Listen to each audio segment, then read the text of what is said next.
Alright, let's quickly talk about the rest of Fit 2.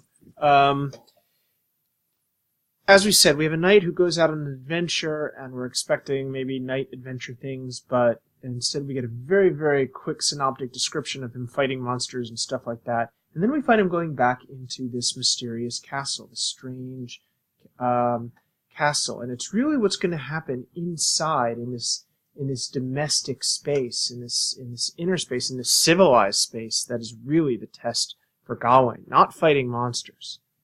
A few questions to guide your reading of this part of Fit 2. First of all, how does Gawain's journey go? Well, we've already been over that. What happens when he enters the castle?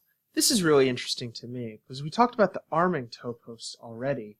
But here, after, we're so much is invested in him putting on his armor and giving him his shield. The first thing that happens when he's brought into this castle is that, whoop, there goes the shield, there goes the armor. Gawain is disarmed and disrobed. This is going to be a different kind of adventure than he expected.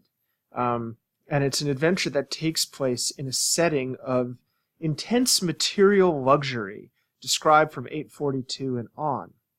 We're given a description of all the expensive materials and fabrics and colors and food that's brought out. And this huge feast is brought out, and the host describes it as penance plates, the kind of meals that you would eat when you're fasting, which is obviously a kind of ironic understatement or something like that.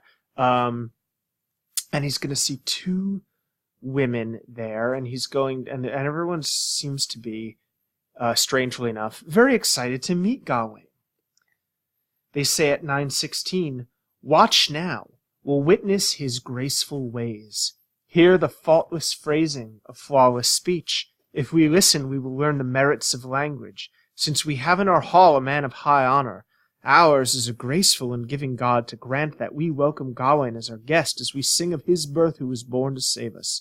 We few shall learn a lesson here in tact and manners true, and hopefully we'll hear love's tender language too."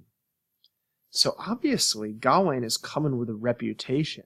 And some have argued that this is kind of a joke on Gawain's literary reputation. It's as if they know him from, the canon, from the continuity, but what they're not expecting is that this is a different Gawain. This is a Gawain that's been reinvented and reimagined by the poet.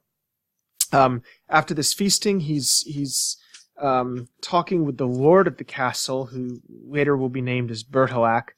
And Bertilac is going to propose a game.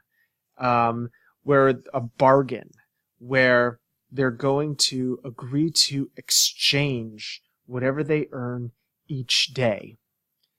Does this sound familiar to you? Because it should. I'll let you think about that. This is a very short video just to follow up on Fit 2, and then we're going to move on to Fit 3. So read carefully and enjoy it.